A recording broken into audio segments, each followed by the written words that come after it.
So let's see what D.L. Hughley had to say. Controversial figure. I will say this: wherever Hope is at, either up or down, he has run his race. So nothing that we can say, we in the land of the living can say can hurt him anymore. But they certainly can hurt his family. And I respect his family saying that this is not the time to remind people he was a racist. But now all members of his family feel that way. Like one of his daughters primarily believes that she doesn't want any money from him.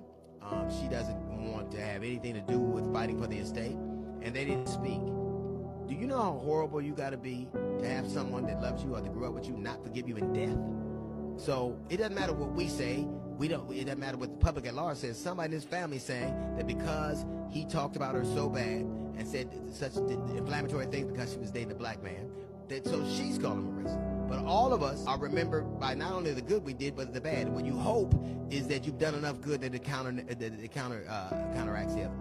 We're all just like, so when John Lennon passed, John Lennon was such a beloved figure that radio formats all across the country went silent. When Michael Jackson died, who was equally as talented, probably the most talented entertainer that ever lived, they didn't do the same thing. Not because his history wasn't great, not because his legacy wasn't great. It was because of the last thing that happened to him. That's what they remember. They remember the good and the bad. And it's generally the most prominent thing that happened to you. It's the last thing that happened to you. When Kobe Bryant passed and Gayle King asked that question, everybody got upset. But you are remembered for the good you do and the bad. The things that they want to remember and the things that they want to forget. And when someone in your family, your father in particular, especially with a father and a daughter, has said something that you cannot forget or forgive in death, that tells you everything you need to know about the man we're discussing.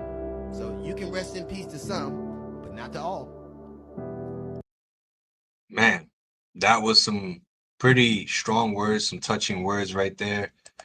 Let's take a few seconds to say RIP. I don't feel like my first video did its just due, so let's just say RIP.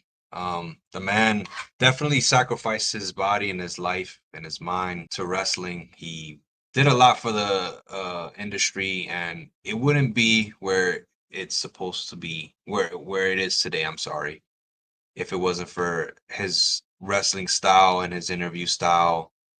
He did a lot for the industry, and let's just say RIP. I want to say RIP to the wrestler, not exactly the person. I'm not gonna say that he was my favorite person. But let's just say RIP to the character Hulk Hogan, Terry Bollea. I think they're almost one and the same. At some point, they became one and the same, and that's one of the things that can sometimes be a tragedy to people that become so popular. They become so rich and they become almost one and the same. You know what I'm saying? But the character Hulk Hogan, we will never forget that man. RIP. So let's move on. Que lo que, mi gente, what is good, my peoples? It's the one and only, your boy, Cha-Cha Charlie. And if you like this video, hit the subscribe button for more sports and entertainment videos just like this. And it's going to be one big party, and we will be celebrating and dancing all night long. It's Cha-Cha time.